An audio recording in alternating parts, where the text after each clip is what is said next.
বন্ধুরা, আমি অনিতা নবনীতার দিনকাল পরিবারের সবাইকে স্বাগত। আজকে একটা নতুন ভিডিও নিয়ে চলে এলাম। আজকে আমিষ শুক্তো বানাচ্ছি। আমিষ শুক্তোতে আমি যে 5 ফোড়ন, গোটা জিরে, অল্প গোটা জিরে আর এই সাদা সর্ষে আমি যে কাঠখোলায় আগে ভেজে নিচ্ছি। যে আমিষ শুক্তোর জন্যে আমি মাছগুলোকে ভেজে নিচ্ছি। মাছগুলোকে কিন্তু আমি খুব কড়া করে ভাজবো না, আমি মাছগুলোকে একটু হালকা করে ভাজবো। হালকা বলতে একদম কাঁচাও থাকবে না, কিন্তু খুব কড়া করে ভাজা যাবে না মাছগুলো।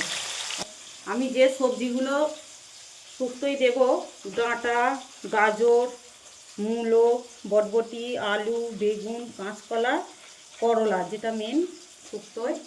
আর মশলাতে দিচ্ছি আদা আর কাঁচা লঙ্কা বাটবো আমি ওগুলো। আর নারকেল পুরো, পোস্ত আর সাদা সর্ষে, এগুলোকেও আমি বাটবো। এগুলো আলাদা বাটবো আর আদা কাঁচা লঙ্কাটা আলাদা বাটবো। আমি মাছ ভাজার তেলে একে একে সব সবজিগুলোকে ভেজে নেব। আগে যে করলা ভাজছি, সব সবজিগুলোকেই আমি ভালো করে ভেজে নেব।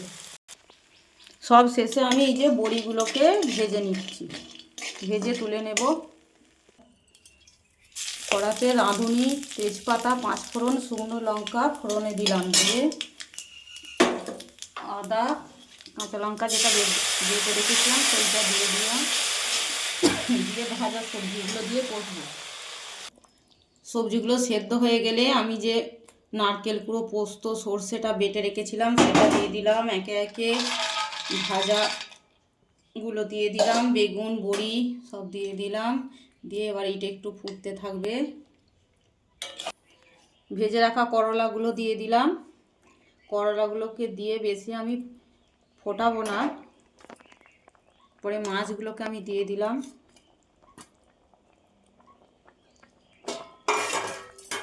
আগে থেকে যে আমি কাঠখোলায় ভেজে মশলাটা গুঁড়ো করে রেখেছিলাম সেই মশলাটা আমি দিয়ে দিলাম।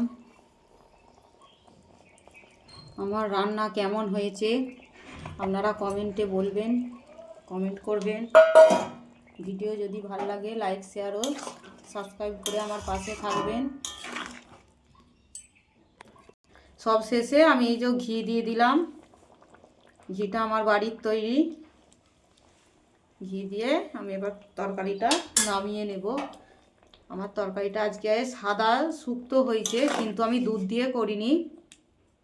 আপনারা দেখেছেন, পুরো ভিডিওটা দেখবেন।